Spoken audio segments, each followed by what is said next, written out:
C'est le journal du télétravail.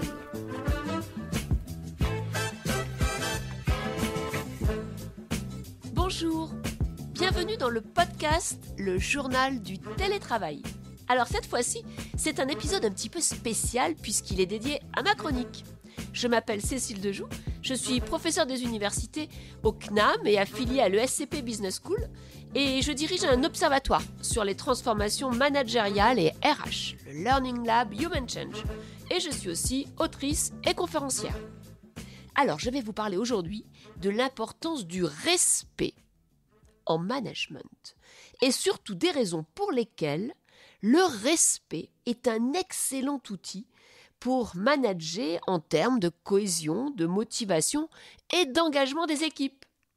C'est un des piliers de mon modèle d'engagement du management par le CARE. Vous savez, le modèle des 5 R. Rôle, routine, respect, reconnaissance, règles. Dans les podcasts précédents, je vous ai parlé des routines, j'ai abordé aussi la notion de rôle, et aujourd'hui, je voudrais vous parler du respect. Alors, le respect semble un peu s'étioler dans nos vies quotidiennes. Il suffit de voir l'intérieur d'une rame de métro, ou alors d'écouter les cris des enfants dans les restaurants. Bref, aujourd'hui, le respect ne fait pas partie des valeurs cardinales de la société comme hier. On peut dire aujourd'hui que le respect n'est plus une valeur constitutive de l'autorité. La question que j'aimerais vous poser est la suivante. Et si on réintroduisait le respect en entreprise? Et si c'était une bonne idée?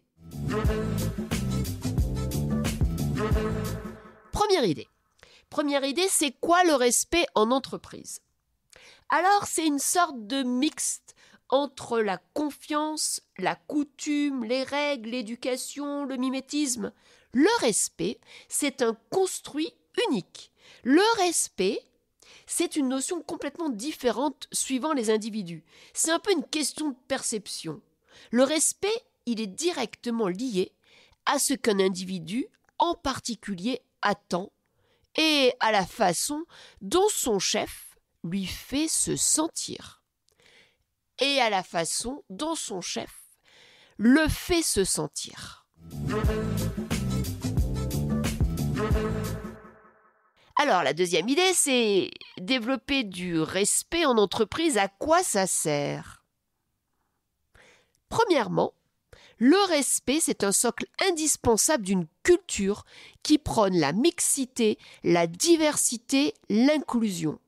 La notion de respect, c'est une condition nécessaire mais pas suffisante pour faire vivre ensemble 4 générations complémentaires, des collaborateurs issus de cultures géographiques et sociales différentes, mais aussi des personnes malades en cours de traitement mais qui travaillent et des personnes ayant un handicap qui travaillent. Le respect, c'est souvent associé à une valeur fondamentale des entreprises qui veulent développer une stratégie d'inclusion et qui veulent développer une culture d'entreprise collective. Alors j'aimerais vous parler d'une étude réalisée par le professeur Schwartz en 2016 auprès de 20 000 employés. Les résultats ont montré que le respect est le seul comportement de l'employeur qui ait un tel effet sur les salariés. Être considéré avec respect s'est avéré pour les salariés plus important que la reconnaissance et les marques de satisfaction classiques. Alors c'est intéressant parce qu'en fait 55% d'entre eux ont dit être plus engagés lorsqu'ils se sentaient respectés que lorsque l'on faisait simplement des actes de reconnaissance. Le respect, c'est un socle vertueux d'une organisation harmonieuse, diverse. Le respect, ça stabilise les échanges, ça égalise les sentiments, les émotions, les jeux de pouvoir. La deuxième raison de l'importance du respect dans une entreprise, c'est que le respect, c'est aussi une façon de communiquer apaisé alors que tout dans l'entreprise va s'accélérer. Quand tout va vite, quand on est dans une logique de frugalité, quand on a un réflexe de livrer l'essentiel, on va enlever ce qui fait liant. Par exemple, on va faire un mail et on ne va pas nécessairement mettre bonjour. On ne va pas nécessairement mettre j'espère que tout va bien. On va enlever le merci, le bonne journée.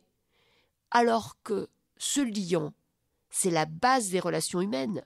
Dans son ouvrage Mastering Civility, le professeur Porat a mené une étude auprès de salariés et 54% d'entre eux ont bien expliqué que le respect leur permettait d'être plus concentrés, productifs et d'être totalement liés à l'entreprise.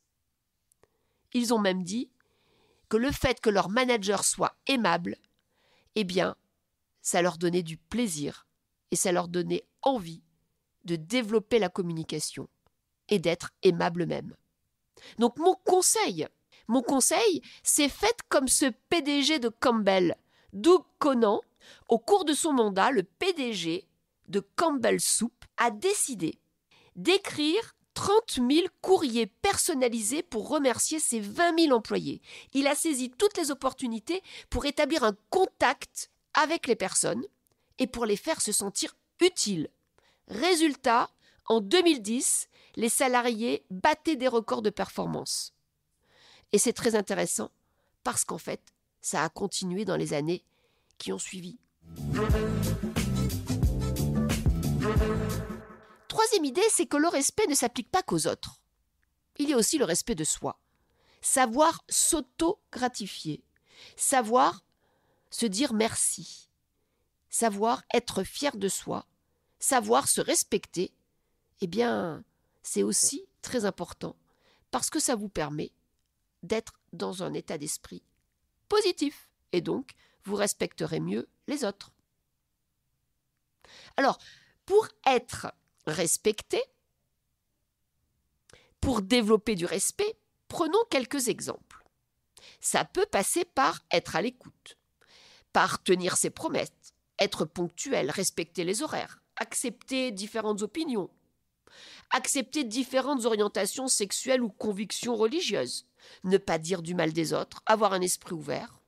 Ça peut être justement ne pas réagir émotionnellement, ne pas hausser le ton, apprendre à être humble. Et c'est aussi, très souvent, respecter la vie privée.